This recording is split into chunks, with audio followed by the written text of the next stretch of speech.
A very warm welcome to the event, Citizenship. What does a Brummie education look like? Many thanks. Thank you so much for choosing to spend some of your evening with us. Or indeed, if you're joining us from outside the UK, spending some of your time with us, whatever time it might be where you are. I'd like to start by thanking our wonderful panel. I feel really privileged to have with us this evening such an illustrious panel of speakers. I won't kind of go into a lengthy introduction here because the achievements of the people on this panel are, it would take far too long to run through all of that, but they'll have a chance to tell you a bit about their own work when I hand over to them in a few minutes and we listen to their contributions. So I'm very much looking forward to that. Can I also just start by thanking my colleague, Dr. Yusra Osman, give a wave, Yusra, who is working with me on my ESRC project. She's the research assistant, and it's no exaggeration to say that without Yusra, this event wouldn't have happened. And also a big thank you to the Festival of Social Sciences team and ESRC IAA team at the University of Birmingham they've been working extremely hard for the past few weeks just to put this event on and are still here, working behind the scenes to make sure that we don't run into any technology problems. So fingers crossed. Just in terms of the running order of things, I'll start in a few minutes just by sharing some of my own thoughts with you around the main themes of the event. And maybe setting the context a bit, asking some of the questions that I think are important, at least in my mind. I'll then hand over to the panel. Each speaker will have about 5 or 6 minutes to share with us their contribution. This is really based on their own experience, their own field of expertise. And then there'll be plenty of time afterwards for questions and comments. But I would suggest that you jot down any questions and comments that you have as you listen to the speakers, and do keep them until the end. So when, we'll have plenty of time, as I say, for questions and comments. Technology permitting, we're hoping to have as much as possible a dialogue, a conversation about these questions. So we're really keen to hear from you. By all means, feel free to ask a question, address it to a specific panel member if you want, or just make a comment, and then we'll take it from there. I think doing this sort of thing online is new certainly to me, and I think to many of us. So we'll see how it goes. If you want to ask a question, please type it in the Q&A box, and if it's selected, I will read it out. Again, I can address a panel member or just keep it open. You can also raise your hand using the hand raising facility. And again, if you're selected, you'll be invited to unmute your mic and to make your comment. Please do not use the chat function for questions. We won't be monitoring chat for questions. Okay, so if I can just start by sharing with you some of my own thoughts and maybe setting the context a little for a few minutes. So there's been a long-standing debate in Britain around the integration of so-called newcomers, or people perceived to be different, since the 1950s.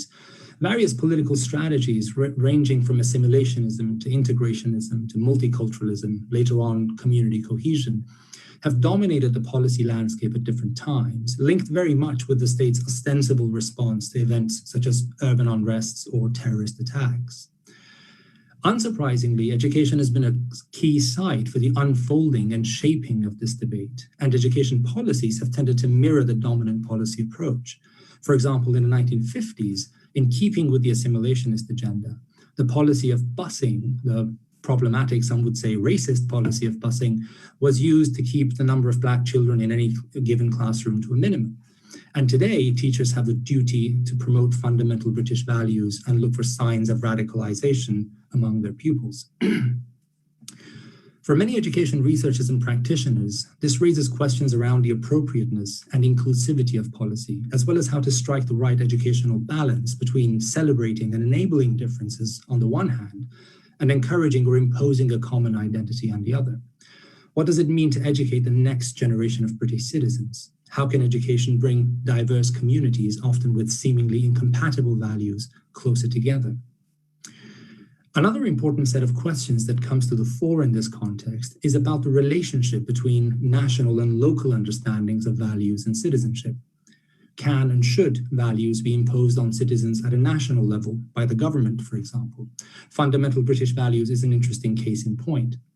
Think also about the recent tensions between Andy Burnham, the mayor of Greater Manchester, and Boris Johnson about how best to deal with the coronavirus crisis in Manchester. Another possible example, further afield, is the ongoing tensions between citizens in Hong Kong and the Chinese government. Are cities, or maybe regions, in fact, more suitable sites in which to root our values and ideas of citizenship?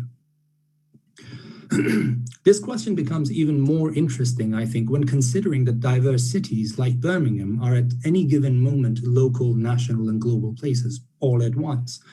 That is, the people who live in these cities often have meaningful and very strong connections locally, nationally, and globally. They live lives that are simultaneously local, national, and global. Why then should the national necessarily take precedent? Should it? I think these are some of the questions that, to my mind, frame this evening. And it's in this context that the question of whether a Brummie education is possible or even desirable makes sense.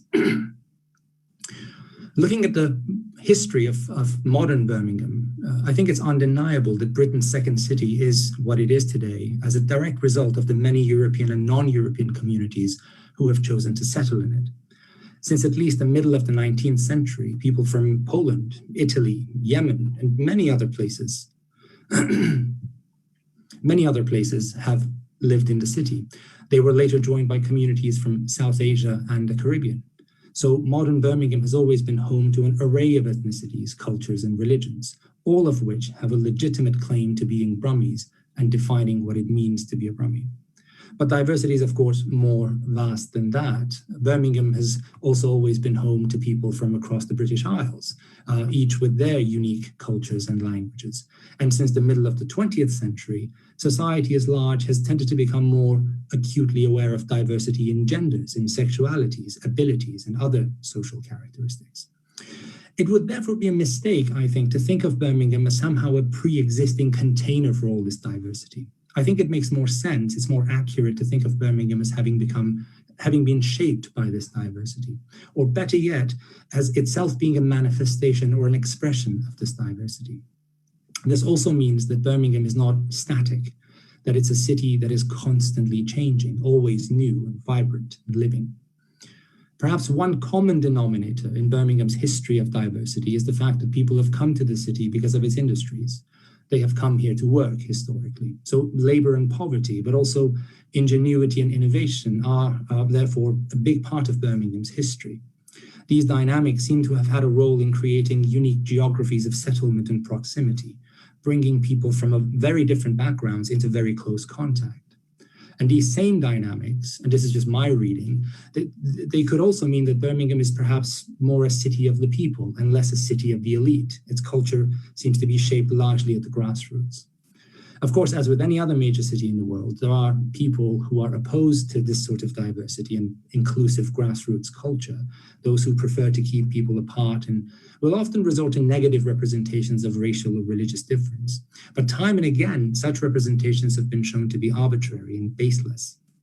So what gives me a great deal of hope is my belief that the majority of Birmingham's residents do not hold such divisive views. So the project that I'm leading, funded by the ESRC, called Non-Formal Intercommunal Education in Birmingham, is currently administering a citywide survey into exactly these questions. It's actually only recently gone live, so if you live in Birmingham and you haven't yet filled it in, please go and fill it in. We'd really love to hear your views. I think Yusra is hopefully able to share a link with you. But if I could very quickly just share a quick snapshot of the results that we've gathered so far, based on the views of around 200 people. So far, 84% of our respondents agree that Birmingham isn't just diverse, but it's an inclusive city. 82% of them agree that Birmingham's diversity makes it a good place to live. Only 4% disagree with that. 88% of respondents believe that people have a responsibility to learn about other communities, and a whopping 99% believe that children should be educated about other communities. Finally, only 1.7% of respondents said that they never connect with other communities in the city, whereas 33% connect daily. We're asking a lot of other interesting questions, for example, about who or which institutions are best placed to provide intercommunal education. So again, please go and fill the survey. The more people fill it in, the more representative of the city it becomes. I'll conclude with this. I think nationally, our political and policy approach to diversity are, in my view, problematic and perhaps even a bit outdated. I'm sure we'll discuss the divisive politics of difference later, so I won't go into that. But my view on national diversity policy, for example, the Equality Act 2010, which in principle I'm a big supporter of, is that it assumes or seems to assume that diversity is somehow finite, that it is fully manageable, that it's always known and knowable. The idea behind such policies or these policy logics and approaches seems to be that all diversity can be neatly divided into pre-decided categories around ethnicity, religion, and so on. But that's not really a full picture. It really can't. I mean, at best, diversity is kind of messy and unpredictable. It's quite unique to the individuals who live it and keep reconfiguring it in terms of their own experiences. Speaking to people in Birmingham, I'm of the firm view that people have an infinite array of diverse existences. These often transcend the policy vehicles that are meant to contain and manage them. So perhaps a city-based approach to diversity, citizenship, and values, one that is closely in tune with the city's unique history and dynamics, is better equipped to address and educate for such issues. I mean, that's certainly at the forefront of my mind as a key question. Thank you very much for listening to that. As I said, please, if you have any questions or comments, jot them down and there will be a chance to come back to them. I'm pleased now, and I have the pleasure to hand over to our first speaker, Councillor Bridget Jones, who is the Deputy Leader of Birmingham City Council. Councillor, over to you. Thank you. And just a thank you, first of all, for putting on this debate. I think it's a really timely topic to be tackling. So my own background is I had the honour and the pleasure of being the Cabinet Member for Education in Birmingham for 5 years, between 2012 and 2017. And it was an incredibly interesting time to have that brief. And it gave me quite insight really into how education in the city operates. And what I wanted to do was just share with you really some of my sort of reflections from that time and how we're sort of tackling some of those challenges now in my new role as Deputy Leader of the Council. So first of all, the question, if we're going to ask what is a Brummie education, I think we first of all have to ask what is Birmingham and who are Brummies? And as Reza has said, we are a city of super diversity. We are 1.1 million people. There are 3 EU nation states with populations smaller than our city. It's not an insubstantial place.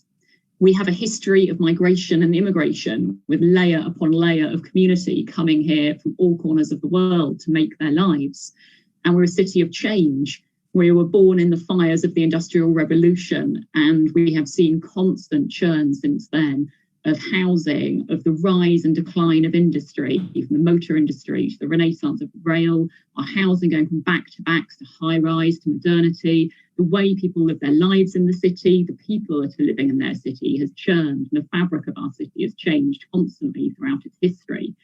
And if you were to visit Birmingham only once every 40 years throughout our existence, you'd be utterly lost every time, such is the level of change that we see here.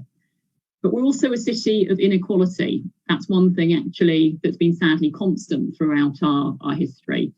42% of kids in this city woke up in poverty this morning. And that's before you factor in that statistic came in before the rise in unemployment that we've seen thanks to COVID. So it's probably higher now. We've got nearly 1 in 3 of our kids receiving free school meals. We've got 17% of our kids with some formally recognised type of SEND, special educational needs or disability. We've got a 10-year gap in life expectancy for the kids in our schools right now, depending on which bit of the city they are born into and where they live. And we have churn. People move around our city constantly. The populations are always moving around different areas of the city. So that's Brummies, but what does a Brummie education look like at the moment? So in terms of institutions, it's messy. And you can see some of our migratory history reflected in the makeup of our schools. Something lots of people who are from Birmingham don't realise is most of education in this country doesn't actually look institution-wise like it does in Birmingham. In Birmingham, we have a lot of C of E schools, lots of them in old urban areas, areas of high poverty where the church opened schools in sort of Victorian times. We've got lots of Catholic schools, largely based in old Irish areas of high Irish immigration. We've got lots of single-sex schools still and a smattering of grammar schools as well. And both of those are actually largely extinct across the country. They're types of segregation that were abandoned a really long time ago in most of Britain. And then in modern times, we've had other types of religious school open up. We've had Sikh schools, we've had Muslim schools, we've had schools aligned to Black churches. And that also is quite unusual in Britain today. And whether or not that's a good thing, I think is a debate that we've never really had as a city. And I'll come back to that in a moment. So what's a Brummie education like at the moment in terms of what goes on in schools? So for starters, the makeup of the kids in schools doesn't necessarily match the label on the front.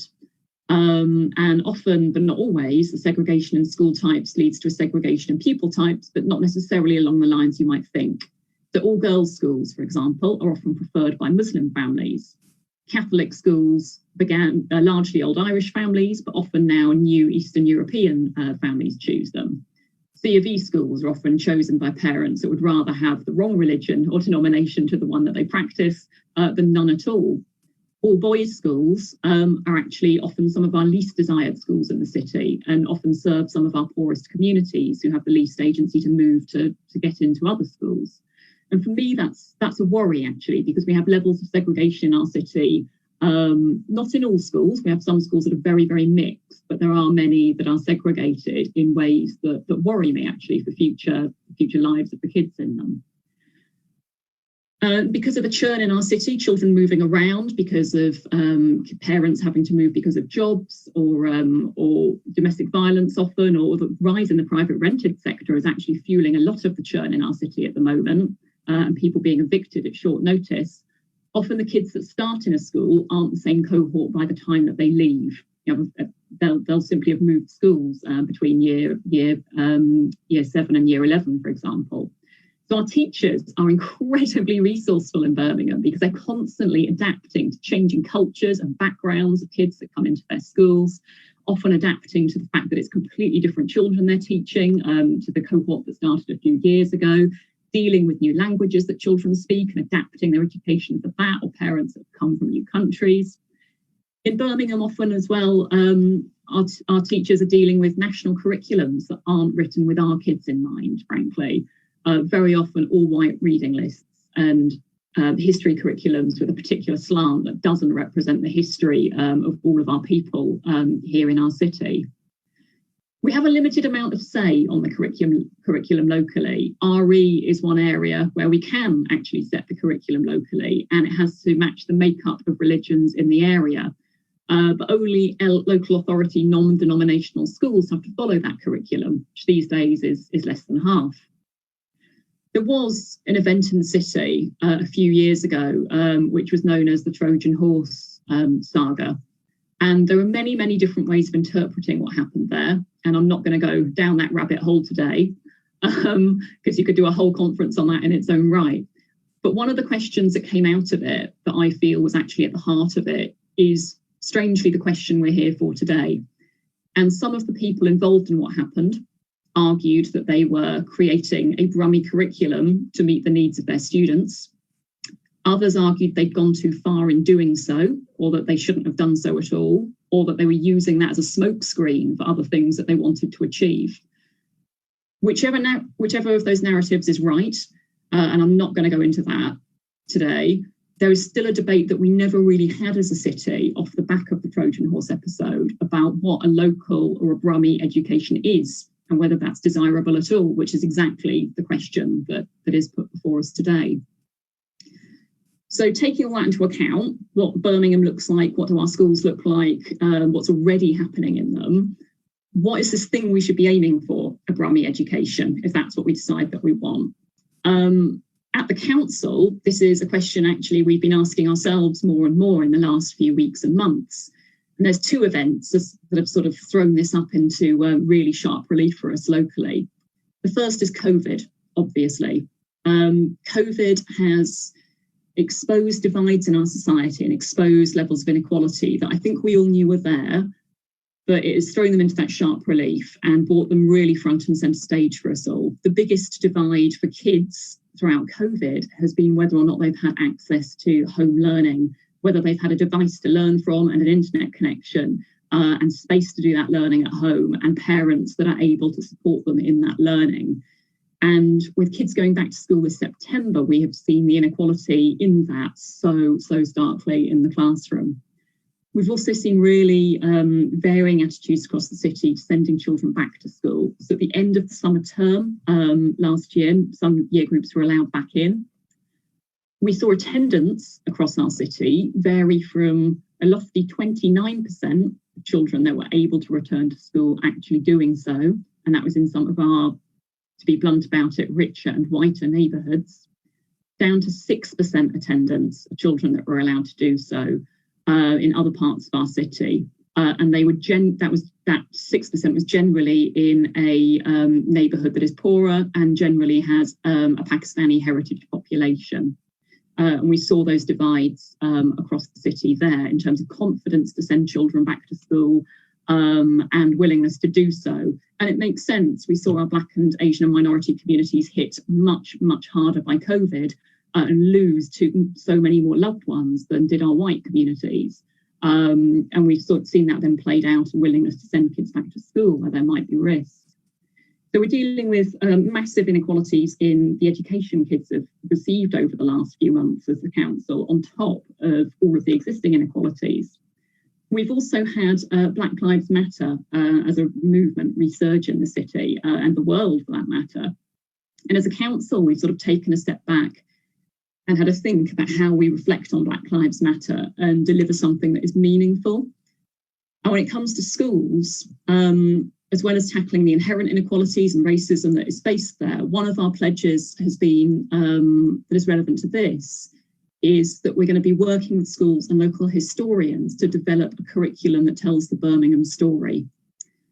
And our reason for doing that is because we feel that the history of our people in Birmingham, the history of our people that have come from all over the world and bringing their stories to our city just isn't reflected in the history curriculum at the moment, or any curriculum for that matter, and isn't one that's being told to children from all backgrounds around the city. And actually it's really important that we think as a council that our children grow up with a shared understanding, a shared story and a shared sense of pride and belonging to their great city. And that's what we're hoping to foster there. So I'll just finish finally, because I realise I've gone over time, I'm really sorry. I'll finish finally on what can we do about it. So what can we do about it? So when I had the education brief on the City Council, I was incredibly frustrated because I wasn't able to change lots of things that worried me. I wasn't able to get into the academy or free school debate. We weren't able to change some of the segregation issues that I've talked about in schools. So I had to sort of shelve all those ambitions.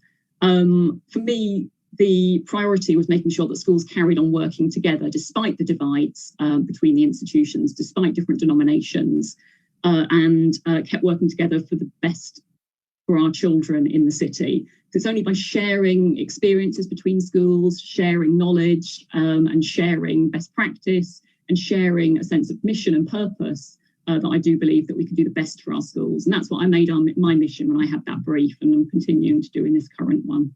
So thank you. I will shut up now and let you pass on to the next speaker. Thank you. Thank you so much, Bridget. Thank you so much for your comments. And no doubt there'll be plenty of reaction to that very soon. Can I hand over now to our next speaker, Professor Colin Diamond, CBE, who's Professor of Educational Leadership at the University of Birmingham. Colin. Well, thank you very much, Reza. You have, in terms of continuity, I think you've got this just right tonight, because there's a nice segue here. Because Bridget was my boss for 3 or 4 years. I was her director. of education and then children's services at the council. And we worked together from 2014 onwards. And that's when my engagement with Birmingham began back in 2014. So I'm a relative newcomer to the city. And I was asked to come up to Birmingham by the government for 6 weeks to sort out something around Trojan horse. Very happy to say, here we are, 6 years later, I'm still here.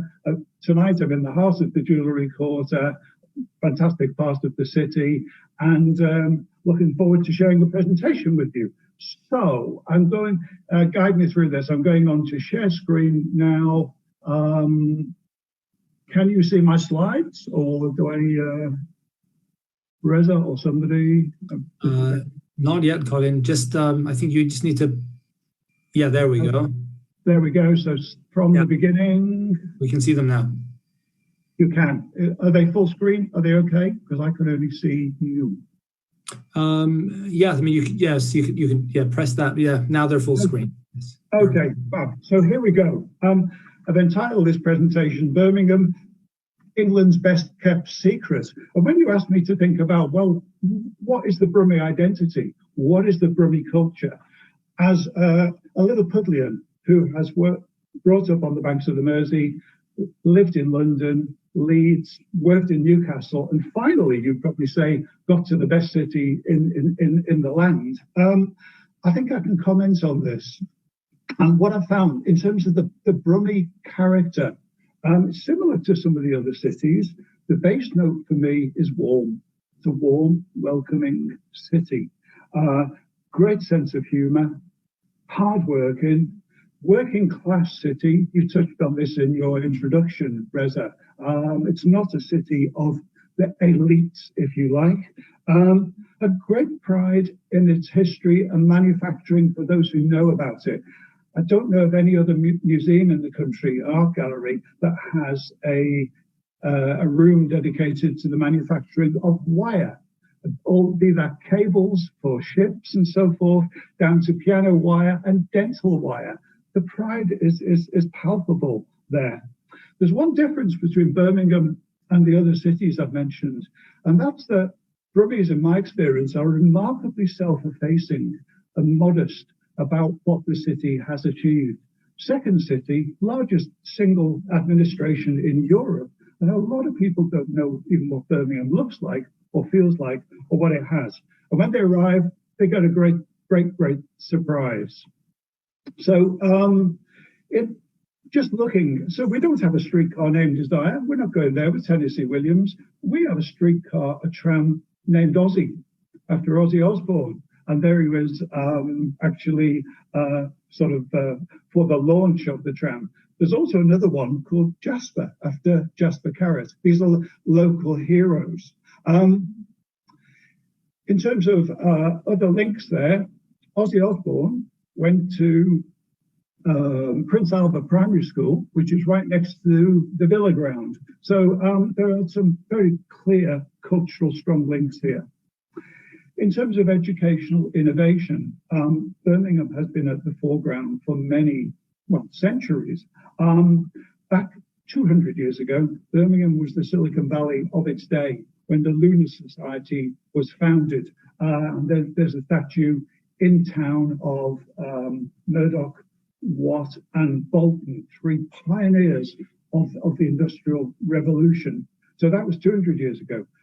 Over 100 years ago, Joseph Chamberlain, when he was the mayor, was one of the first people in the country to raise taxation locally to open up more Birmingham board schools. We still see them round the city. And then 20 or 30 years later, he became the chancellor, the first chancellor of our university, University of Birmingham. Bridget didn't say that. This is her alma mater. She studied physics at this university. And it was the first civic university in the country. Lots of innovatory features there. The one I'm just going to mention, not trivial, is that it has the largest freestanding clock tower in the world. There it is, Old Joe. You don't need to go to Piazza San Marco in Venice. Come and have a look at Old Joe in Edgbaston. We'll give you a cup of coffee there. So lots of innovation there.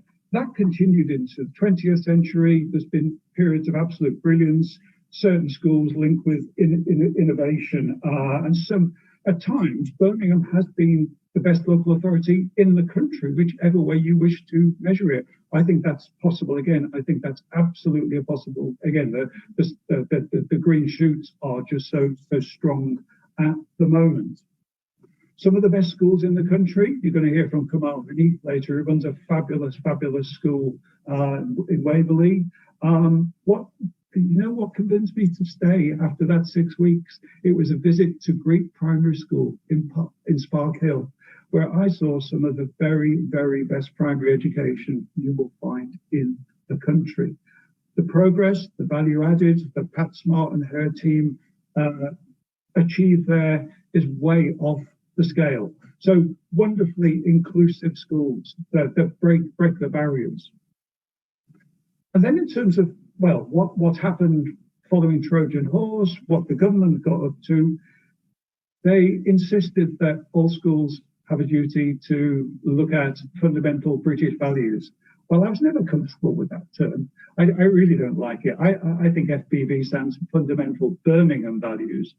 These are global values. What's called fundamental British values are in fact global values to do with inclusion, democracy, tolerance, and so forth. And that's what we went for in Birmingham, looking at what's really important in Birmingham schools for Birmingham children. And the platform we alighted on was the Unicef Rights Respecting Schools Award, because these are universal values, and Birmingham has more schools than anywhere else in the country who've achieved the various levels of award there. We are seen in Birmingham as the flagship for UNICEF, and we need language that got across the racial, ethnic, class divides in the city. That's what UNICEF provides. So I'm aware of time here. So I'm going to go on to 3 challenges, which you've both touched on so far. First of all, if we look at the groups in the city, and we've had a really, really deep dive into the Office for National Statistics, very worryingly, we find unevenness. That won't surprise you. We are similar to the other cities here in how we perform, with the Black pupils who are overall stuck. Black African, Black Afro-Caribbean. The white kids, broadly speaking, are making progress across the school. The Asian kids in different ways, different trajectories for British, Pakistani, Bangladeshi, and Indian, but overall there's progress being made. It is the Black children who are flatlining in terms of progress from when they start in infant school to when they leave at the age of key stage 5. So that's something that in the context of Black Lives Matters, I think is really important. Secondly, this phrase, my head teacher doesn't look like me. Just like in the rest of England, over 90% of head teachers are white. Bottom left there, you can see Nigel Gorham, head teacher of Harperdale Primary. It's one of those faith-based schools, Seventh-day Adventist school that came into the state system some years ago. The worry not about Nigel, but he is one of, I think, currently around 3 or 4 Black male heads in the city. In fact, I think numbers have dropped in recent years. And we're working from the university with Black and Minority Ethnic Leaders Forum with 3 or 4 leading Black heads in the city to see how we can work with those colleagues to increase numbers there. Secondly, linked to that, Harperdale, tweeting about this today, has what I would call a really strong anti-racist curriculum. They spent 5 years developing an anti-racist curriculum that talks to the culture and history of its own kids. It's beautiful. It's one of the best I've seen. And I think we need more of that. Finally, from me, here's this beautiful large city of 1.1 million people. There are many children that don't get out beyond their postcode. The families don't have the resources. They're nervous about going to the city centre. Many children in the city haven't yet been to Grand Central, they haven't seen the Civic Piazza, they haven't been to the Council House and so forth. There are two ways that I'm aware of where they do get together, and it's wonderful when they do. One, and Bridget won't be surprised that I'm going to mention football here, but I'm going to talk about girls' football in particular. Look, there is the Highfield Junior School and Junior girls team. Every year there is a football competition and all of the children from right across the city, girls and boys, get together. The Lord Mayor gives out the cups and it's a glorious celebration of what is Birmingham. The second one, I get quite emotional about this, is through the music service. The music service is unique in Birmingham because it ensures that any child, no matter what the socioeconomic status is in the city, gets access to instrument tuition. You'll see it everywhere across the city. And when everyone comes together for the youth proms once a year in Symphony Hall, you'll hear classical, but you'll hear jazz, you'll hear the bhangra, you'll hear the pans, and you'll hear children from special schools playing in front of 2,000 people. Not Frere Jacques, not something simple, but last time it was Pachelbel's Canon, not an easy thing to play. That to me is all about inclusion and the city. So I think brilliant things are happening in the city. We have our challenges like every other city, and thanks very much. I will stop there. I've no idea how long that was, but thank you. Thank you very much, Colin. I can also see that that the audience is already typing their questions. That's wonderful. Please keep them coming. I will, wait until all the speakers have spoken, and then we'll run through them. So I promise we will get to them as soon as we've been through our speakers. Okay. Can I now hand over to our next speaker, and this is Imani Clough, who is Director and Educational Consultant at Imani Academy Limited. Imani. Thank you. Hi everyone, thank you for having me on the panel to share my thoughts on a distinctly Brummie set of values and citizenship and how that can perhaps work alongside the multitude of identities in Brum. I'm Imani and I'm the founder and director of a social enterprise called Imani Academy, which I started in 2016. I describe myself as a character educator, mentor, practitioner, because it sounds straightforward-ish, but my work encompasses lots of different strands of creative direction. And in all those different areas of my work as a mentor, it's about using philosophy and understanding and exploring values, morality, and purpose to connect and challenge young people, adults too, to think about what type of person they want to be, who and what influences them and the decisions they make and why. I've been championing youth work and educational practice since I was a teenager and working with young people who have perceived barriers to learning. And my degree in youth justice and master's degree in character education has supported my practice and how I go about encouraging those I engage with to pursue their imagination and supporting them to go confidently the direction of the dreams that they have. However, in my opinion, the opportunity to do this consistently throughout the course of life and connect with the process of broadening and liberating the minds seems to be somewhat an appendix to the education system and the curriculum, or accessible to just a select few. And getting people to think about how they want to show up in the world is really important, especially when we think about the world that we're living in at the moment and the current climate. And if we zoom in on Birmingham, I think it's important for us to think about our own and other people's identities. And people should feel comfortable to bring all of who they are and empowered to welcome all of who they are in the different spaces that they occupy. But unfortunately, that's not always the case. So when I think about a distinctly Brummie set of values, I would hope that all parts of who I am are going to be welcome and not tolerated. And I will tell anyone that I'm a proud Brummie, and I'm a proud Brummie who is Black British with Jamaican heritage. And I have a rich past and current history in Birmingham and the diaspora. So that's just one aspect of who I am in terms of if we're speaking about identity. But when we think about values and citizenship, we have to recognise the melting pot of identities in Birmingham, and no one identity has that superiority over another. And Brummies are very proud, much like Londoners are about their city, and we all share the same passion for our city, but the way that we experience Birmingham and move through Birmingham is very different. And one of those factors being identity. Our values influence our behaviour and attitudes, and they're all connected to the way we understand the world, which manifests itself through framing and our frame of reference.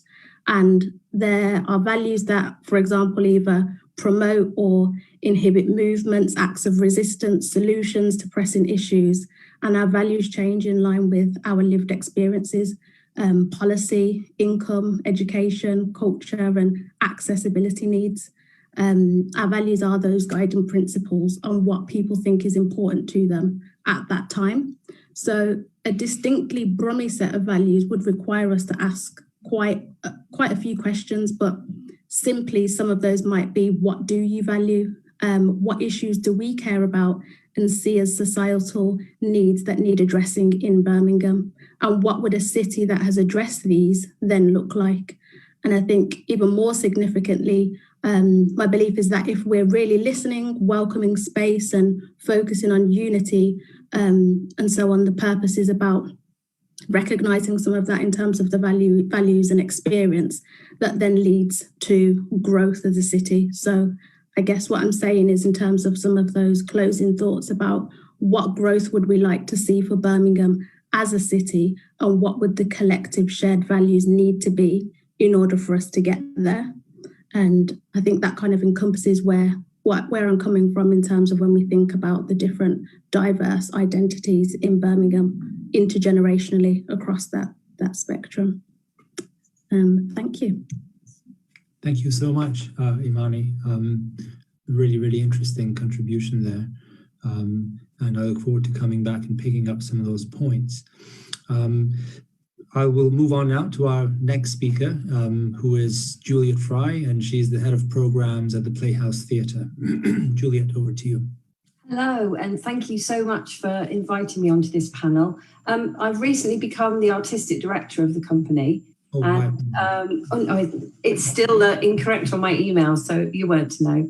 That tells you everything you need to know about my identity, talking about identities. I've worked for the company for a long time, and we've been going for over 30 years. We're a theatre and education company, and our work is immersive and theatrical, but we don't put on plays for children to watch. The children are in it with us. They take on roles in our dramas, and we work a lot with Birmingham primary schools. And we're incredibly lucky to have primary school relationships that go back 30 years. And we have seen, and I've been privileged to see, schools change and morph in terms of their ethnic makeup, in terms of their teachers, in terms of their curriculum.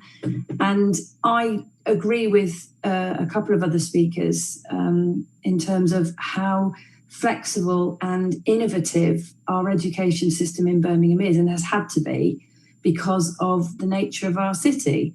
And I used to be a teacher many, many moons ago in the Black Country, and I would look lovingly across at Birmingham and look at all the innovative strategies and things that will be going on in those schools. And I haven't really seen an end to that, but I have seen a constriction and a centralisation in education, which I think has hindered any proper debate with young people and children about what a Brummie identity could be. I think that's hindered by this one-size-fits-all approach. And I think if anything comes from the top down to young people, and even to the adults in Birmingham, telling us what fundamental British values are, if I'm honest, it's quite meaningless to most people, I think. And I think there's an incredible opportunity, and hearing what Bridget had to say about bringing historians in to work with young people in schools is incredibly important, because unless we're consulted, or unless young people and children in schools are consulted about what these values are, it doesn't matter if there's a Brummie curriculum or Brummie values, it will still be top down. So I think the idea of young people in our city learning about our history and our potential future is the way to start this process.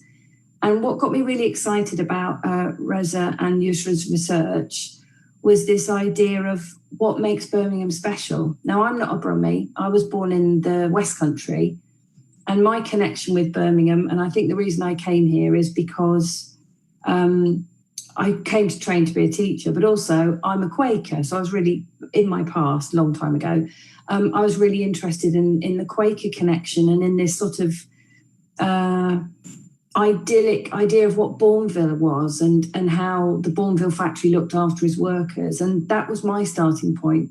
And to be honest with you, although that's still lovely, I have learned so much about the world from living in Birmingham. I've travelled, I've been really lucky to travel a lot, but I have learned so much. And I think Birmingham is this incredible local and global place at the same time. And it's this huge resource for the children in our city.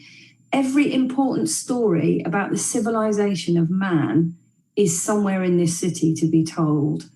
And I'm inspired by a lot of the hidden stories that are starting to come out now in Birmingham, and the links, the connectivity between our past and our future is so important. And we do create quite a lot of history programs in the company, and we have tried really hard, and I don't think we've worked hard enough yet, to tell those hidden stories and to help children make those connections and tell stories that relate to those children, no matter where they've come from or whether they were born in Birmingham or born somewhere else. And I think we have struggled because history has been really smashed up in the curriculum. It's got very little place, and what's left on the curriculum is not very exciting. And if you ask I work with a lot of teachers, I do a lot of teacher training and I work with NQTs. And when I ask them about how they feel about history, a lot of them are saying that they're not sure why the things are being taught on the curriculum. So therefore, they find it hard to communicate that to the children. Why is the big question.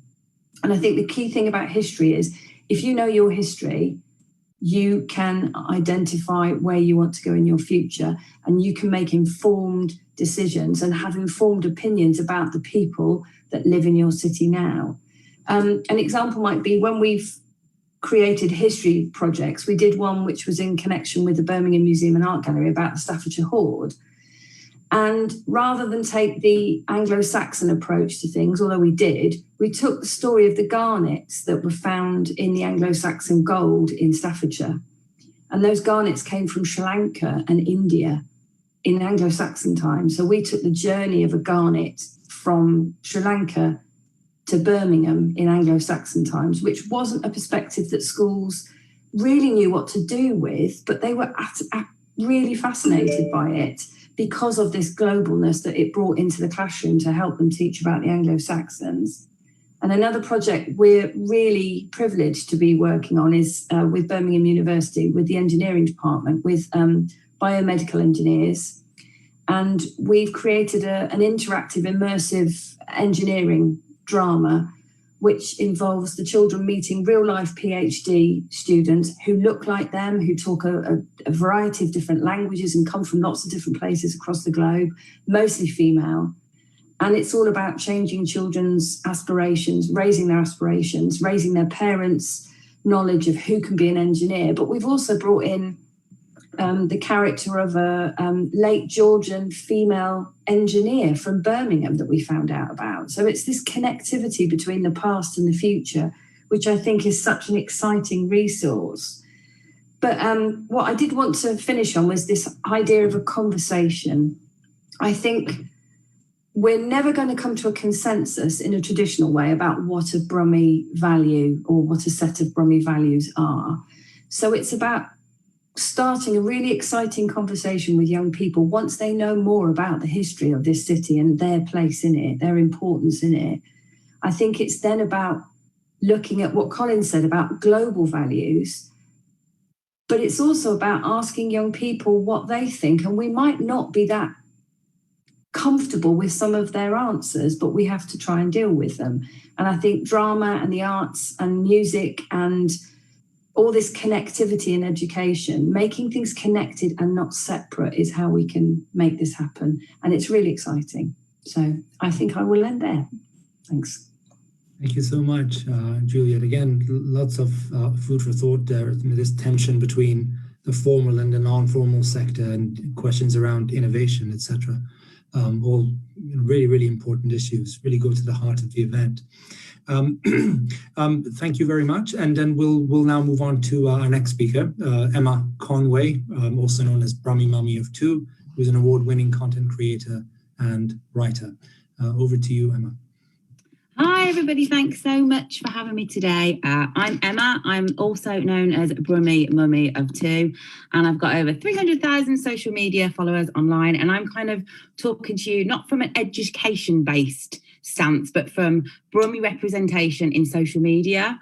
I've written a book, I've got a small independent shop, and I've won numerous awards for being a parenting blogger, but it's took me a long time to get to where I am. And some of that, sadly, is based on the fact that I was from Birmingham and not from London. I first started blogging in 2013. I've always lived in Birmingham, apart from a couple of years where I ventured all the way out to Wolverhampton. And then I came back again. I went really far. I did my PGCE at the University of Birmingham. I taught in Dudley as head of RE for 12 years. And now I raise my family here, working full-time on the blog. When I started, it became really apparent that being Birmingham based made me really different from other creators online. They were and largely still are Southern based. I speak differently and my accent isn't even that broad. Like, I speak differently. I use colloquialism that people just didn't understand. But what really, really stood out and became really obvious to me is that Brummies, we have our own identity, and it is quite different from lots of parts in the world, and the media and social media just doesn't have much representation from us out there. Over the years, I've interacted with hundreds of thousands of women worldwide. I've had posts go viral in Australia and America. Like, I've spoken to everybody everywhere. And my job is to be in touch with people day in, day out, and 99.9% of those are strangers. And for many, the Brummie identity was just something they'd never seen online before. They'd never seen somebody like me, and I'm just a white woman, but they just hadn't seen the Brummie version. Our deprecating sense of humour is quite unique, and I was raised in a really multicultural city, and it became clear that simply wasn't the case for a lot of people. There is an assumption that the voices from the Midlands we're not important, we're not valued, we're not needed. And really sadly, what I found was people think we live in Birmingham because we don't want to be here, and that we're always dreaming of a way to get out and we're settling for second best. And they can't get my head around the fact that I love my hometown. Like, it's part of me. Like, I name my blog after it. Like, I sell mugs that say Bab on it. Like, I love being a Brummie. It's part of me. So for the first 3 years, despite gaining a lot of attention from my writing, like, I was the #1 post on the Huffington Post, and brands just would not use me in their campaigns. They shied away from using me time and time again. They would pick London creators because they felt people from London were more aspirational than people from the Midlands, that people didn't aspire to be like people in the Midlands. People aspired to be like people down south. But what became really heartwarming was that local women and women from up north, so women from Manchester, they related to me, and brands started to see that. The northern women like to see somebody like them in social media. I got to use my voice and, more importantly, my accent in campaigns. So on ads in the telly or in videos.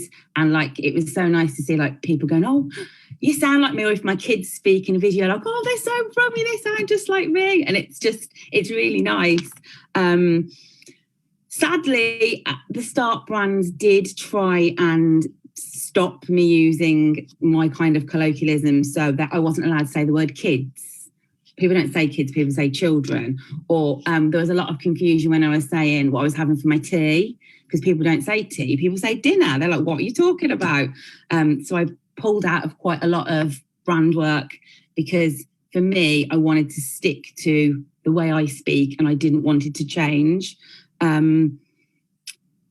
a few years ago, 20th Century Fox were looking for a creator to play a really small role in an Oscar-nominated film called Ferdinand, which is a cartoon, and we had to pitch ourselves. And I was like, right, I know that people going to the cinema would love to hear a Brummie voice popping out in the middle of a film. And I got the part. And when we went to the cinema, my mum cried because you just heard this big booming Brummie accent, and all like the little kids in the cinema were like, oh my gosh, that's like us. And like my mum cried, and it just made me smile to think of all these people up and down the UK hearing this booming voice amongst all the American actors. Birmingham is a special place, and I am so proud of my hometown. And I'm really happy that my children are getting their educational here. And I am pleased I get to showcase our identity on an international scale.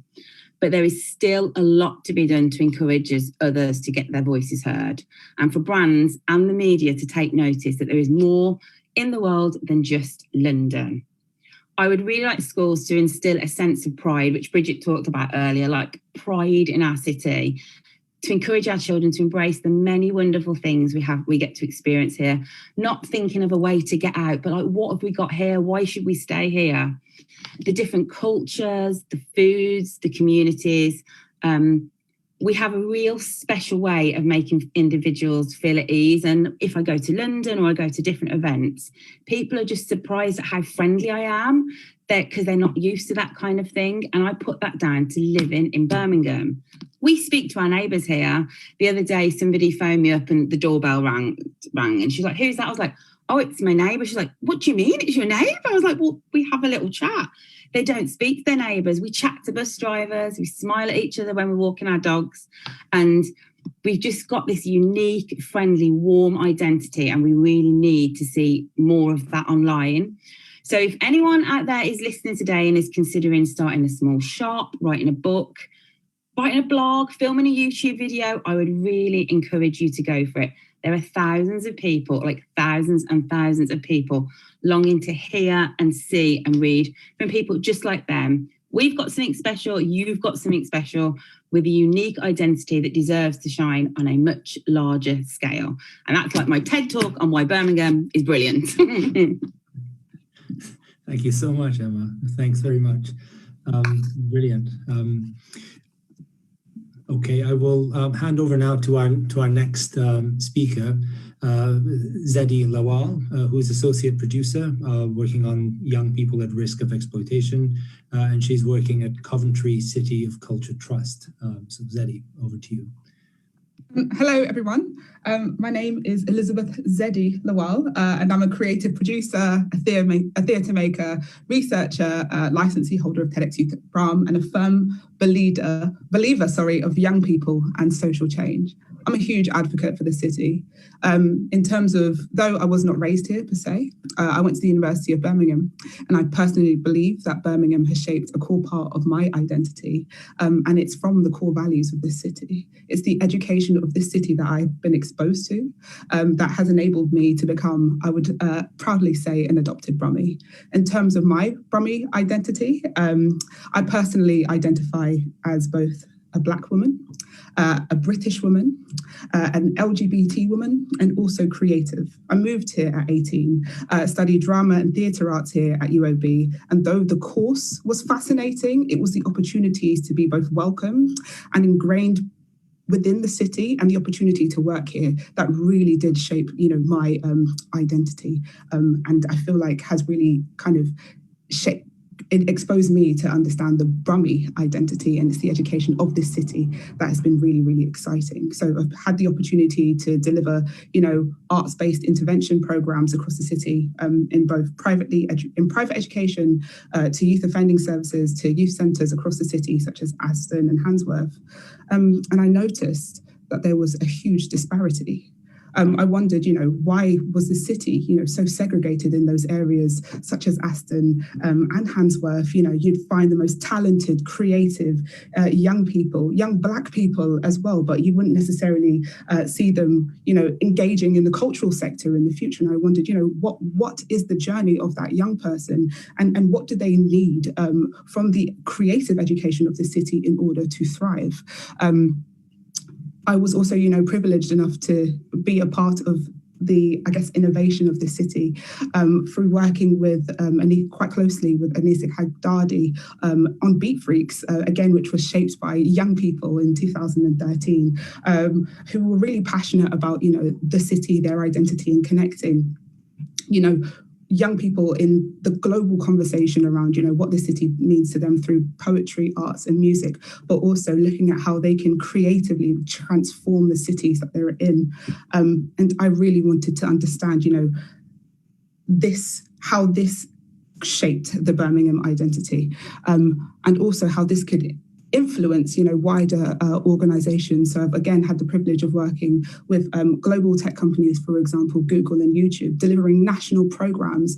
And it's really interesting how the young people from Birmingham, from those, youth organizations that I've worked with, historically have always really said that they feel like they're a part of the fabric of their communities, a part of their city, in the sense of they know who they are, they know who they're, from cultural identities, they know what they stand for. But in terms of, the wider city, they didn't necessarily feel like they were connected to it. However, when we deliver workshops in, for example, Liverpool, they'll feel strongly a part of Liverpool as a whole. And I've always questioned and challenged, why, what is that Birmingham identity? And why is it so specific to the communities that young people experience as opposed to, having, a citywide identity? And so from my understanding of the city, I know that Birmingham is known for having a DIY mentality. Young people are known for being resilient and also innovative. And I think that this is shaped by having a culmination in terms of having a sense of ownership of the city, but it's also shaped by the influence of the diaspora, which informs a personal relationship to the city. Young people here are quite open to cultures, religion. They're very, very tolerant and open, but also have a really strong activist identity that really does shape who they are in the fabric of the city. So an example of this was in 2013, and I was really close to, the TEDx community, which was led by really, really powerful women of colour, Imi, who used to lead on the Impact Hub team, who is now leading on, Civic Square, to shaping Beat Freaks. And now at present, we've got again, creative innovators and founders such as Amara Spence, who's leading on an artist hotel, Maya Creatives, and also Yard, and also the Crib, Digbeth, which is shaped by a young person called Cuba Gooding. It is the fearless and creative innovation and entrepreneurship shaped by young people of colour who've had lived experiences of Birmingham, which is core to the fabric of this city and also the Birmingham identity. In terms of children's education, I personally believe that young people should be exposed to the creative innovation and entrepreneurship of the city. And this should massively inform children's educations for two reasons. One, enabling the next generation of young people to become pioneers, creative, innovative pioneers of the city, and also exposing them to alternative avenues of the workforce, and also looking at how we can support educators to creatively empower young people to shape their city and also their own futures. In terms of looking at how, my identity has been shaped by Birmingham, I think me as a young person working in the cultural organisation, I was really, really moved by the Black Lives Matter movement. And I wanted to know exactly, what I could personally do in order to, transform the sector that I work in, and then I created, More Than a Moment, which is a 5-part process with the core aim to tangibly transform the cultural sector through equitable opportunities to really address the systemic inequalities within the cultural sector. It was a 5-phase process through radically listening, holding space, and then co-designing an action-based pledge, and then launching that pledge and ensuring that the cultural sector were accountable. I personally believe that it's really important that young people should have a stake in the city, but also be closely linked in with the role models, the culturally diverse role models from the city, which will enable shaping their own identities, the Brummie identity. And I also personally believe that young people should know about their history and how their cultural diversity has shaped the city in order to create and empower those young people to become those future pioneers and innovators of the city that will put Birmingham back on the global map, which it already is. In terms of challenges, as a city, we really, really need to address the segregation. We also need to look at how we can create more culturally diverse innovators and role models. But also, we need to look at how a Brummie education based on its identity can be a catalyst for further growth for the entire city. Thank you. Thank you so much, Zeddy. Lots of wonderful ideas there again. I'm sort of frantically taking notes as each of you have spoken, and I know Yusra is as well. This is incredibly wonderful, and hopefully, again, we'll have time to keep the questions coming. I will get through them, as many as we can, and perhaps even discuss some of the kind of themes that are now beginning to emerge from the talks we've had so far. But just before that, I'd like to hand over to our final speaker this evening, last but not least, Kamal Hanif, OBE, who is CEO at Waverley Education Foundation. So over to you, Kamal. You're on mute still, Kamal. Sorry, just unmute yourself. Good evening, everyone, and thank you to everybody that's spoken before. Colin, Bridget, hi again. It's really good to see you after a while. I'm going to talk a little bit about Brummie education and how it's evolved. I'd say I'm Brummie by nature. I was born here in Small Heath. I still live here in Small Heath. And to me, success hasn't meant, you've got to move out from where you are because you're too embarrassed or whatever else of where those people are around you. That, success is about sharing that with others around you, but then also supporting others around you. The school I actually am now Chief Executive of the Trust, but Waverley School was actually the school I went to as a pupil. And I remember returning there, roughly 15 odd years after I left about 17, 18 years after I left for the headship post. And it literally hadn't changed. Not painted, same old carpets, everything. But it was almost a school that had become very insular in a time warp. And the way I'd describe Birmingham, and it's an instrument that's across Europe, Asia, America, and so on. It's a bit like an accordion. It can really bellow out and really celebrate, but then really become insular and sometimes influenced nationally. And talked about Trojan horse and everything else, and some of the impacts that had. And although fundamental British values are brought in, what it did was actually lose some of the core of what Birmingham was about. And one of the things I would say is a core Birmingham value is about caring. And that's something that's really very big amongst all the communities that serve Birmingham.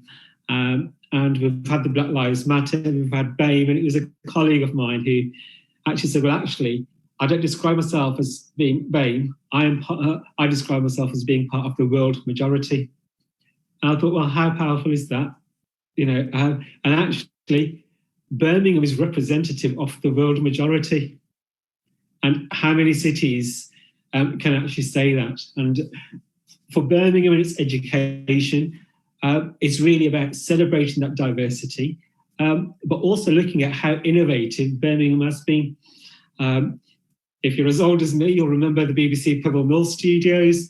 If you're growing up in the 70s and 80s, the BBC Asian Network and, the Asian television programming that started here in Birmingham, recognising that diversity and breaking in through the BBC, something that really need to embrace cultural diversity and moving things forward. So the city's always celebrated that.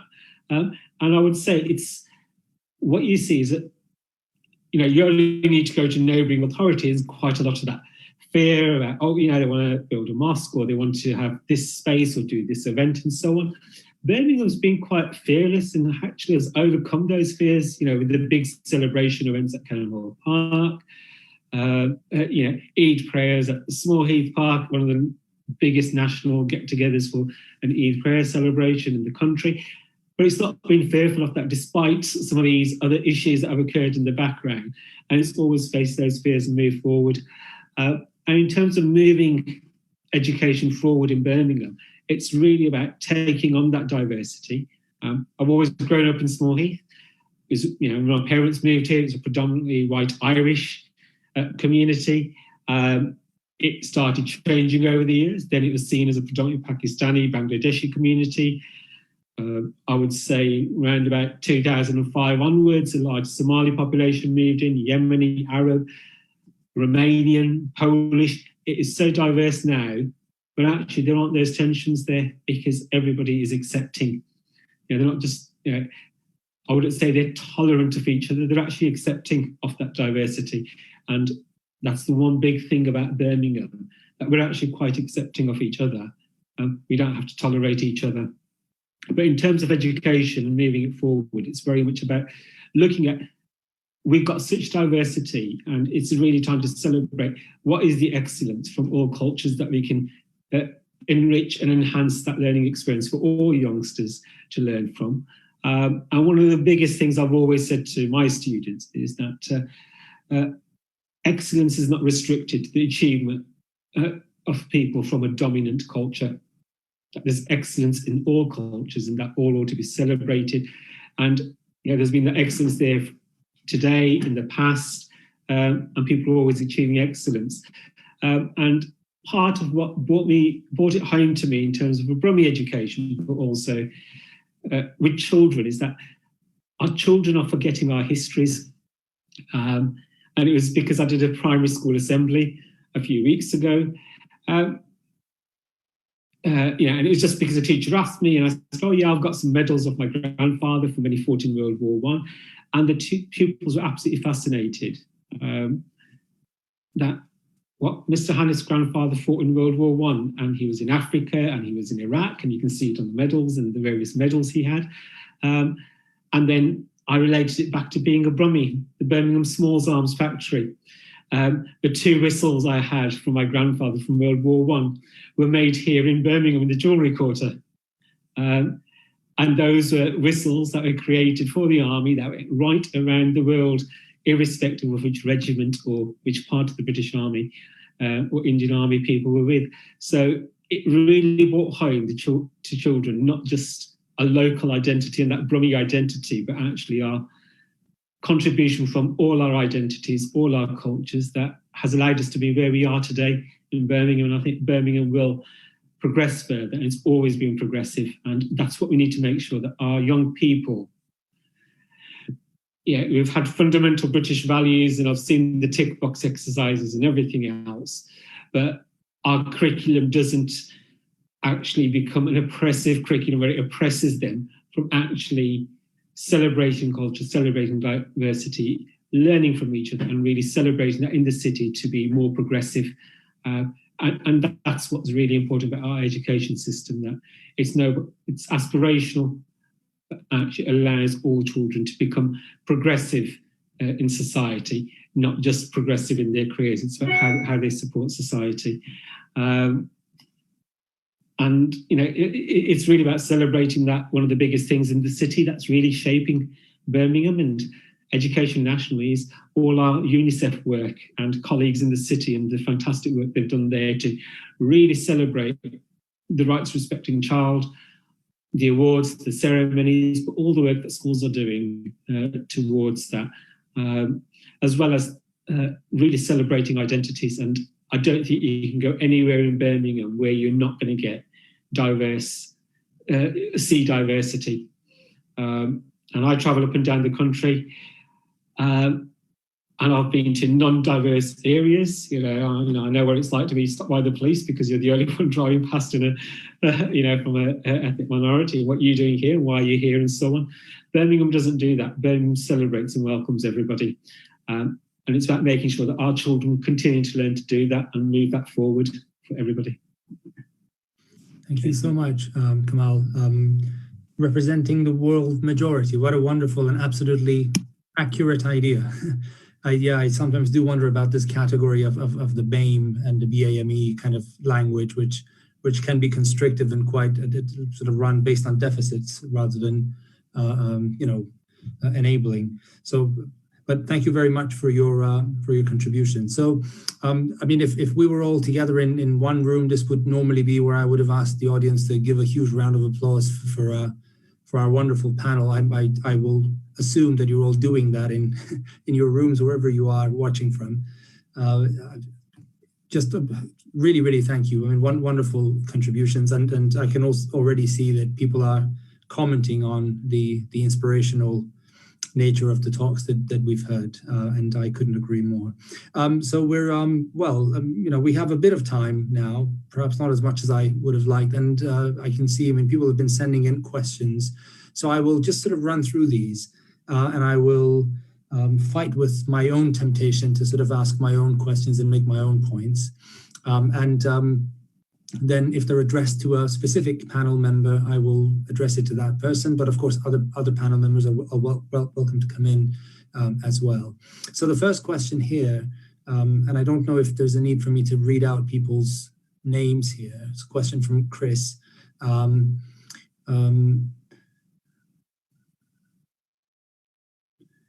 I'm not sure I quite understand this. Is there a reason why you haven't included any young people? I think, Zeddy, did you want to come in on that? I mean, yeah, I accidentally clicked on that question. I've just I turned 25 this year, so if that classes as a young person, then hi, and I think we've also got another younger panelist as well. Yeah, indeed. Yeah. Okay. Thanks for that. There's a question here for me. How many respondents to the survey are majority white? I don't remember the figures off the top of my head, but the survey responses are very representative of the city. In fact, if I remember correctly, the majority of the responses so far are actually from people who identify as Asian.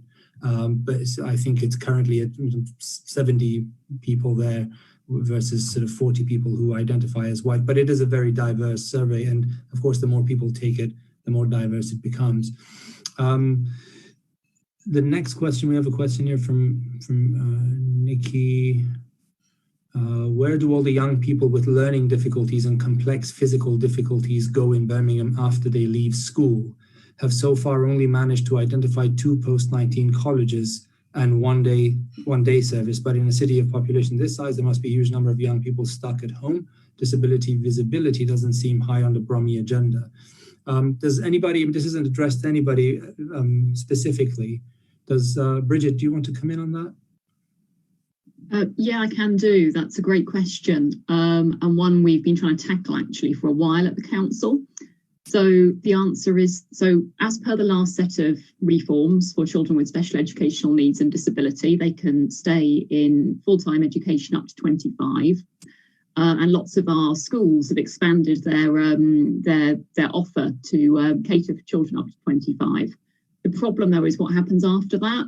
We have very, very low rates of employment for young people, for people of all ages, actually, with severe learning disabilities and physical disabilities in the city. And this is something that we've been trying to, we've actually set it as one of our performance targets as a council, trying to raise that percentage of young people with learning disabilities who are employed. Because at the moment they largely are leaving education and sitting at home, which isn't great for them, and generally isn't a way that most people would choose to live their life. And it's because of a lack of opportunity. So it's twofold, really. It's working with our education providers to better prepare young people for what work they might be able to do. And secondly, it's trying to create opportunities and working with employers or other providers to create the opportunities for those young people to go into. It's not going to be a quick fix, but it's one that we're really, really alive to and working on. Thank you, Bridget. So I have another question here, a 2-part question. First part for Emma and then for everybody else. So wonderful to hear you talking about your voice role in a film, empowering it was for young people to hear it, and to see themselves represented in the media. I also feel Birmingham is underrepresented in film and TV, especially given the amazing creative talent that we have here. So the question is, Emma, do you think the representations of the city we see on screen reflect its diversity? Should we just quickly take that and then? Yeah, I don't think it represents diversity. I think we also have, I mean, I'm not hugely diverse and I'm one of the only parenting influencers out there from Birmingham. Brands are still not picking diverse people up. They're still going for, you know, your standard white woman. That's not great. And also I think in the media and social media, we still have this, Brummies are thick, they've got the worst accent. In the fact always comes out, did you know Birmingham's got the worst accent? That kind of stuff I really want to steer away with, but we're still not there. I am, you know, a representative, but I'm not representative of our whole city. I'm just representative of the small white mums in their 40s. We need to get other voices out there as well. Okay, thank you, Emma. And the second part of that, this is for everybody on the panel, and perhaps, I don't know, maybe Juliet wants to come in on this first. I mean, this is about questions around creativity in education and how to encourage and have more of it, particularly when there's such an emphasis on STEM. And the comment is that it seems vital that the arts and humanities aren't just lost in the curricula. So Juliet, over to you, that one. Yeah, I'd be happy to comment on that. I think Gemma has got an interesting point, but I do think creativity is a way of thinking and being which isn't just exclusively about the arts. And I think it's very exciting to be involved with STEAM projects where arts is at the heart of exploring, I suppose, again, this connected world where it's not subject-based and where teachers can use the arts and creativity to teach anything or to enable children to understand lots of different things. And I think creativity as a way of thinking for scientists, for artists, for engineers is really important to stop children from feeling that the arts are sort of lower down the pecking order. It's really important to see the connectivity in all of those. But it's also very important that schools aren't forced to choose which subjects have to be culled when things are tough, and choosing the arts because it's seen as non-essential. I've gone into several schools since schools have been back to consult with them about what their priorities are, and all of the schools that I've met with have said how reluctant they would be to do that at the expense, the expense of humanities and the arts over STEM. And I think they understand that the arts can be used not only as a discrete, wonderful, beautiful cultural thing, but also the arts can be used as an applied way of teaching about all kinds of things. And I am seeing that understanding with some fantastic schools. And I think that needs to be more in teacher training as well to help the younger teachers coming through. And I think younger teachers need to have the confidence to understand the history of the city that they're teaching. And I'm digressing slightly, but I think that would be really important for teachers to know more about the history, the good and bad history, very important, so that they can be on hand to find ways of teaching that effectively. Thank you, Juliet. I realize that I'm kind of rushing through. I'm conscious of time. Does anybody else on the panel wish to just come in on that question around creativity or the lack of it in the curriculum? If not, we can move on. I mean, there's maybe a quick question. Sorry, go on. Sorry. Colin's hand is up. Oh, sorry, I'm looking at a different screen. Go on, Colin. Sorry. Very quickly. Fully agree with what Juliet's talking about there. Our problem working with new teachers, developing teachers at the moment, is that this government ideology is anchored in a very traditional model of education, which lionizes separate subjects and is very reluctant to see the crossovers. So we have also a severe hyper-accountability culture with Ofsted and with the SATs and so forth. We weigh and measure our kids and our schools more than virtually any other country in the world. So that is a bit of a constraint on initiative, on innovation. However, going right back to what Bridget said a while back, it doesn't mean to say we can't have a go at that in the city for all the reasons we've talked about tonight. I think creativity is really so important here. I'll be showing Sir Ken Robinson's TED talk tomorrow morning to some students, the 2006 talk, where he says that actually we crush the creativity out through the schooling system. So really, really important, but the government is not helping right now. Thank you. Thank you, Colin. Hannah's asking, how long do you have to have lived in Birmingham to be able to call yourself a Brummie? Anyone? Go on, Bridget. So the official answer from Birmingham City Council is, if you're here, you're a Brummie. Just by crossing the boundary and settling, you become one. But actually, we did some research a couple of years ago about attitudes to the word Brummie, and we discovered that, interestingly, similar to what Emma was saying, people who've lived all their lives liked the word Brummie slightly less because they felt that other people judged them for it, whereas people that had moved here were really proud of the word Brummie and loved it. People who'd lived all their lives were, from our research, were worried that it would be associated with the accent and people making assumptions about them that weren't right. So yeah, it's a whole other rabbit hole you could go down there. Thanks, Bridget. So yes, if everyone's a Brummie by choice, I think, if they want to. So the let me just, I'm trying to sort of just go through and I mean, there's one comment about how did the panel feel about using the global majority rather than BAME. I mean, I certainly would prefer that language because it's just more accurate, I think. But does anybody want to come in on that at all from the panel? I can see Zeddy nodding. Do you want to? Yeah, I think that actually the global majority, and just kind of echoing what you said, is just more accurate. And also, I think in terms of the word BAME, you just need to be more specific in terms of the communities that you're addressing. I just think that, it just doesn't make sense. Black, in terms of it being a color or a shade, Asian, and then minority ethnic, that in itself just doesn't really make any sense. Yeah, I really, really think that we should be celebrating the use of the language global majority.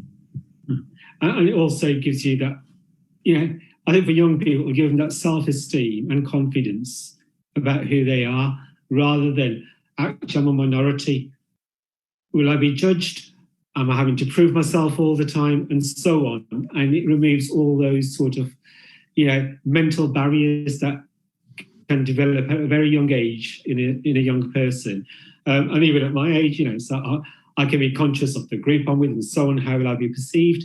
Because, and I think more recently over the last 10 or so years, because of culture and religion and background. And actually, why shouldn't we just be proud of who we are and be part of that global majority? Yeah, absolutely. Okay. We're sort of running out of time. I mean, I don't know. Please do send me a message, Liz, we're meant to be finishing sort of right about now. I'm quite happy to stay behind for a few more minutes and keep chatting about this in a very informal way if anybody wants. But I also realized that we said we would finish at 7:30 and it's probably getting quite late for some of us. So if people want to sort of start dropping off, that's absolutely fine as well. But perhaps maybe we can sort of try and end on this one last question, which goes back to something that Zeddy was talking about in terms of segregation. And again, we have one audience member who says that they've noticed that there seems to be quite a lot of ethnic segregation in Birmingham. And how do we address that? I mean, I think, well, that's a huge question, but does anybody from the panel wish to come in on that? I mean, yes, Imani, go ahead. Yeah, I think it's a huge question, but also, I think when we talk about segregation, we have to acknowledge why people go to where they feel comfortable. And we all have almost like a tribe mentality in terms of where we go. We go where we feel welcome and where we feel understood. And if we have environments where we don't have to always feel as though you are having to explain as to what you're doing in a certain space, how you move in that space. People will go where things are comfortable, where they feel at home. And I think that is some part of the question around segregation. When we think about that, where are we trying to invite people into, and how are we ensuring that they feel welcomed and safe there? And what is this space that we're talking about? And when we're talking about segregation, also allowing people to come into those other spaces as well. So yeah, it's two sides of the same coin, moving in, but also moving out, and where to. And I would say from an educational point of view, after so many years in the education system, the number of teachers that I see come into our inner city schools that drive in and drive out and actually don't even know the local area or the people in the local area and don't engage, yet they talk about everything they do in their schools and how they lead their schools and support the community, but actually they've got no idea of the community. And I know many years ago, going back about 10 years as a head, and a pupil of mine passed away, and a teacher who'd actually started the school in the year that I was born. I went to the student's funeral, and we walked our students down locally, and he said, "Oh, it's not too bad around here, is it?" And I thought, you've never been out in the area, yet been there for 30, 40 years. And we've still got that culture in the city of people driving into schools. But if we're going to really move forward and break down those barriers and postcode barriers and communities, the teachers need to start with themselves and think about how they've become insular within their school four walls, as opposed to, but actually that leads to communities becoming more and more insular because they don't feel understood and they don't want to engage further. So I think it's really, how can schools really make a difference here? And how can the teachers get out? And, I live locally. How many of my teachers shop locally, unless they live locally or from the local community? And I'd say very few, but why not? Whereas in other areas they would do. And we're going to break down some of those barriers. Thank you, Kamal. There's a question here around, which I thought actually sort of came through in one or two of the talks from the panel, but it's about how do we see the role of children and young people in kind of in the conversation around or defining the idea of Brummie identities. Does anybody care to maybe comment more on that? Or maybe the question is, how do we best make sure that children and young people's voices are included in these conversations? Does anybody have any comments on that? Personally, I think it's worth also, asking young people at mass, researching in terms of, what do they define as their identity?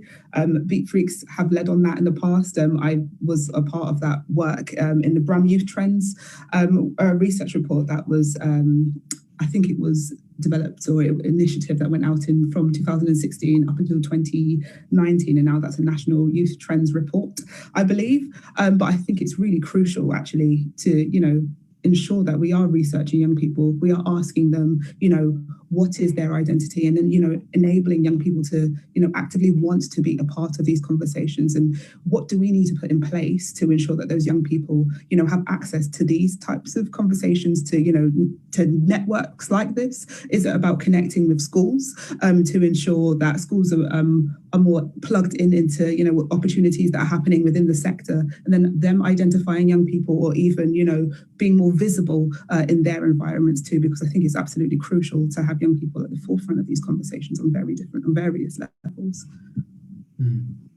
Yeah, absolutely. I think, this goes back to this goes back to the issue that's come up several times, and it's actually also it feeds through several of the other questions. There's another question here about how we can better support heritage language schools, for example, in terms of linguistic diversity in the city.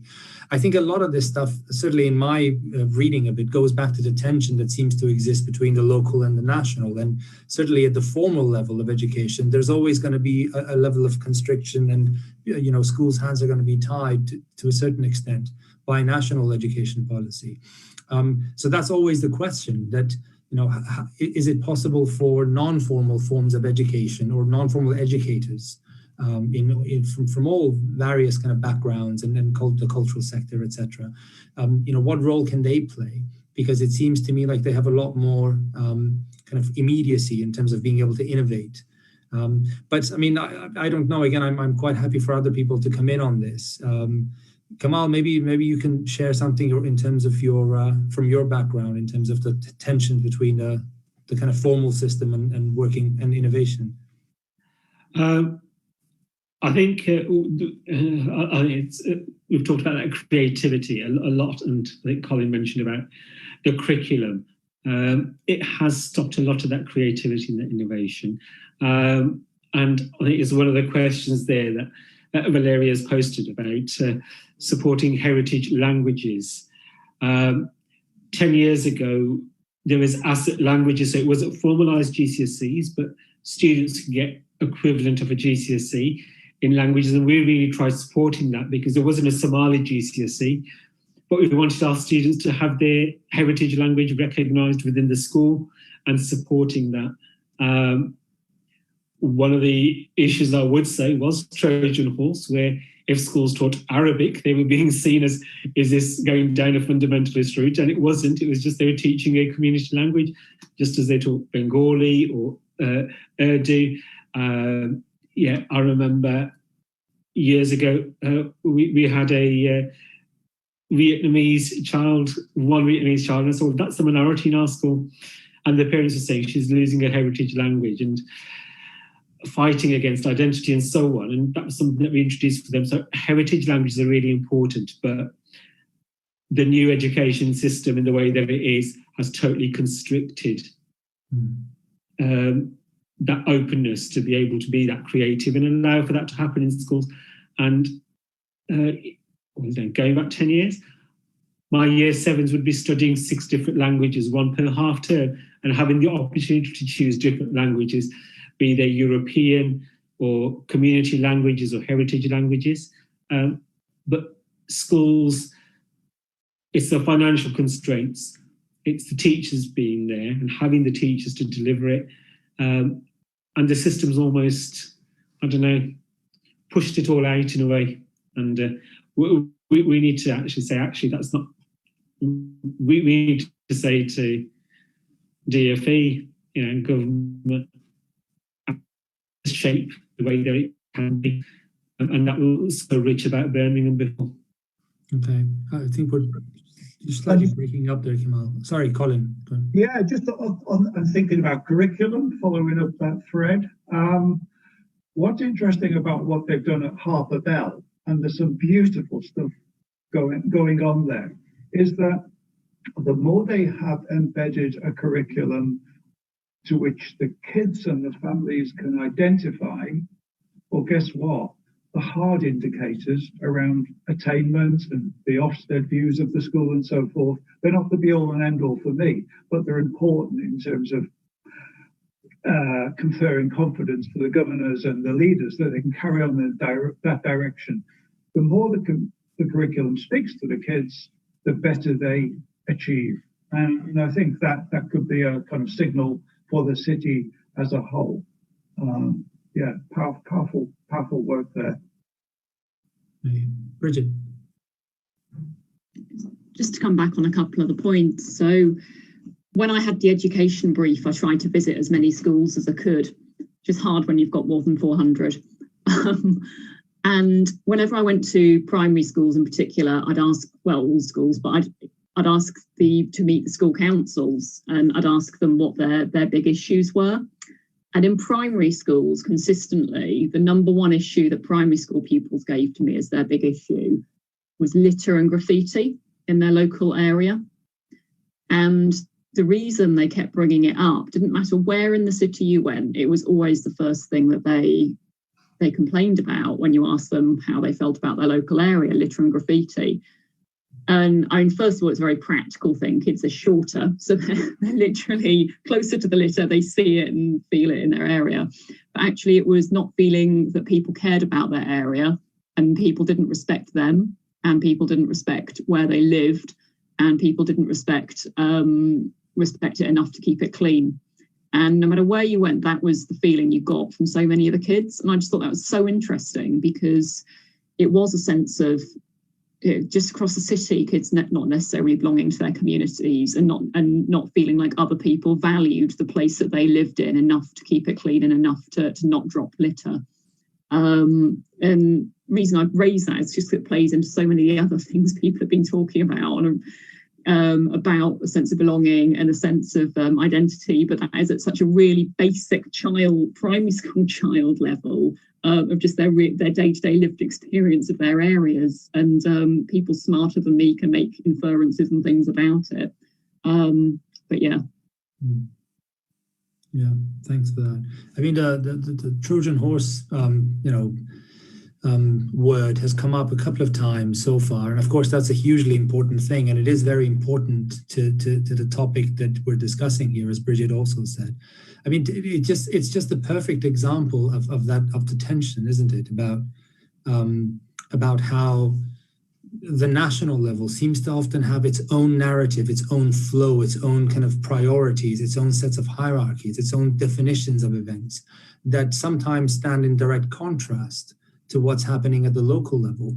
And unfortunately, the national, kind of dynamics tend to trump the local ones, and they tend to sort of take over them. And any sort of sense of nuance or local context often gets lost in that. So, and the Trojan horse in terms of Birmingham, I think really brought that to the fore, didn't it? It really showed us how wrong it is, how quickly it can go quite wrong quite quickly, I think. But I mean, and again, I'm trying to sort of address several questions, even if I'm not asking them out loud. I mean, in terms of the broad themes, in terms of, for example, our school's best place to continue providing young adults, continue providing for young adults. Again, it's this question around how do we define institutionalization or the role of our institutions, and it often seems to me that cities seem to thrive in spite of the national policy making rather than because of them, or with any support from them. And from my perspective, I'm absolutely convinced that the best way to address that, obviously there is a kind of an activist aspect to it where people keep pushing for change at the national level, for more equality at the national level.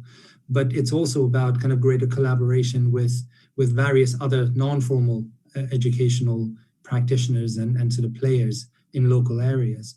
And I think all of that has really come through quite well. I can see a hand up, by the way. I mean, that's been up there for a while. My apologies. This is from Khulud Al-Subai. I don't know if are you still there? Did you want to make a comment?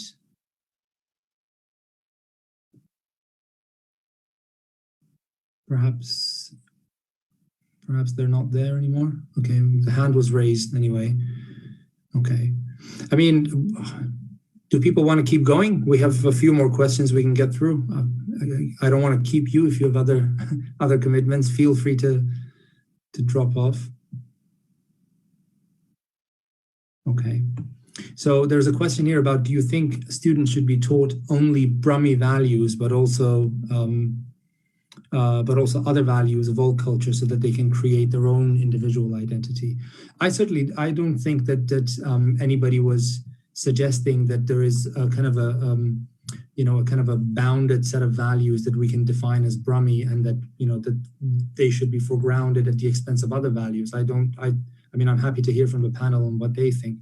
My takeaway from this was that if there's anything around Brummie values, it's about looking back at the history of Birmingham, taking out some common themes, but basically it's about this constant newness when you keep kind of mixing and matching all this wonderful diversity, and there's always new things, new kind of things emerging.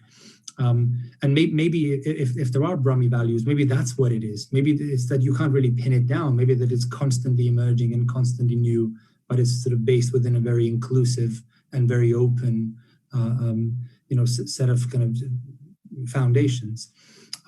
But from my perspective, of course, I mean, the whole point of doing good education, I think, is to expose young people, children, all students, all learners of all ages to a variety of views, even views that are, difficult potentially or controversial. Does anybody want to comment on that from the panel? I think I agree with you also. And I think if we're talking about the question was posed as Brummie values and including the cultural values and not necessarily seeing them as separate. And I think that's the point of that. If we're talking about a distinctly Brummie set of values, if that was possible, it would encompass all of those cultures and identities that we're talking about, including in that way of thinking and being and what that would actually look like. So I wouldn't necessarily see them as separate because we're trying, well, I would be saying we're moving away from othering people and putting people into boxes and categories. You would be including culture and all other identities in that heading of Brummie set of values. Thank you. I've never seen this as, I like the term fundamental Birmingham values, because to me it was the antidote to fundamental British values. And that forced schools down a certain route, what I call Union Jack patriotism, because they felt they needed to comply with what the government was saying at times, particularly in the wake of Trojan horse and 2015, that statutory duty was introduced across the public sector. For me, fundamental Birmingham values are universal values. They are common values, that democratic values, tolerance, inclusion, as I was saying earlier. And I think there's a kind of art and science of here of celebrating what the city has achieved. So I personally get excited about the fact, because I studied it, Birmingham had the largest motorcycling manufacturing company in the world. And I feel a sort of sense of pride in that, because that's part of me. Most pen nibs in the world were manufactured literally just around the corner from where I'm sitting right now. Probably the only city with a coffin museum too, just up the road from here, but there you go. However, things move on, fortunately, and it is that constant blend of cultures coming together, whereas the Irish, the Italian, the Yemeni, the Somali, the Mirpuri, that make it such a vibrant kind of rich city. I think it's the art and science of weaving that together, not by teaching it through PowerPoints in schools and stuff, but active community engagement with the kids so they know about each other. Bridget mentioned earlier the RE syllabus. It is a very good one. It gets national press because it does ensure that the children get a proper understanding of all of the major world religions and not, so the opposite of exclusionist, about inclusion. Thanks for that, Colin. Oh, by the way, we're also being watched by people on Facebook, so a big shout out to them. I'm sorry, I should have mentioned that. Earlier. Perhaps we can finish on this kind of final sort of quick question. There's a question here about what do the panel think about deleting the second city tagline? After all, second is, second best, that kind of thing. So if we just sort of go around and maybe people can just tell us what they think about that, lose the second city tagline. Juliet, do you have anything on that? When I first moved to Birmingham about 30-something years ago, it was said a lot, but I've heard it less and less talked about in the last couple of years. I think it's a phrase that might be fading gently away, which I wouldn't be that sorry about. Okay. Emma? I don't mind it that much. There's always a row between Manchester and Birmingham. What is the real second city? I don't mind it, but yeah, I agree. It's not something that we'd say now. I think in like the 90s, it was banded around a lot, but not so much now. But it's the first city to me. Bridget? It's definitely the first city. I mean, we're meant to be the second city after London. London's not even a city. London is a conurbation with two teeny tiny cities hidden inside it. We are the biggest city in its own right in the United Kingdom. So I'd say we're the first. All right, fair enough. Kamal? I think there's always been this thing in Manchester really very much saying, well, we're the second city for the UK. Let's change it. we're the biggest global majority city in the UK. Yeah, I think that's the time. That's the global majority. We actually are, and I don't think there's. Yes, London's diverse, but look at the diversity in our city, and we're actually a very cohesive, and welcoming city compared to others. And I don't think you'd find that anywhere else with such a large, diverse population. It certainly is unique. I think you're right, Colin. Yeah, it's probably past its sell-by date, as others have been saying. I was thinking, okay, if London is the first, and maybe it's not. Birmingham, second city, has a cachet to it, but what is third city anyway? I mean, nobody uses that term, but probably not the best for the next decade of this century. Okay. Zeddy? Yeah, I'd kind of echo saying that Birmingham is the first city, the city of pioneers, the city of innovation, the city of, the global majority, and the city of, young people and the future of the city, the future of the world, to be honest. So I'd say Birmingham is the first city. Brilliant. Thank you. Yeah. The other way you could look at it is Birmingham is at the core of the UK because it's central. Okay. Thanks. Imani? I think it's an echo of some of the things that have been said by Echo Zeddy for sure, in the sense that Birmingham we are a young city and we are the future. So there is that, and also an element of what Bridget said in terms of comparing to London. We are a bit more further ahead, I feel, in some aspects. We've got a lot of work to do, but we have that innovation and drive that other cities don't always have, I feel. Yeah, I mean, as somebody who has lived in different countries, different cities for a lot of my life, I have to, looking at it as objectively as I can, I agree. I mean, there is a sense when you walk around and spend time in Birmingham that I just haven't. That's an energy that I haven't felt in any other place. It's very large at the same time as still being quite communal, and this sense of innovation and ingenuity, as you all point to, is definitely, you can actually feel, it's quite visceral. You can actually feel it sort of walking around in the city. So there's definitely that. I think we will have to, I'm getting sort of prompted here by Liz as well. I think we'll end it here. We've run way over time, much longer than we had planned. Thank you so much to the panel and to the audience, actually most of whom have since dropped off, understandably so. But we will, Yusra and I mean, the project certainly will continue this work, and I know you're all continuing your own wonderful work. So I very much hope that you don't mind that we keep in touch with you, and I hope that you will want to keep in touch with us, because I think there's a lot that we can do. I mean, we're certainly serious about this idea of really exploring the idea of a sort of a city-based citizenship education type thing, whatever it looks like. And it needs to have this, all of your voices and people from all these different walks of life and backgrounds to feed into it. So I hope all of you and people who've participated will want to stay engaged with us. And we will certainly be in touch with further information, and also maybe pulling together some of the ideas from this panel that we can sort of put forward out there for people to read and engage with. Thank you so much, and I hope to see you very soon again, and have a wonderful night and evening, and thanks for being with us today. Okay, cheers, bye-bye.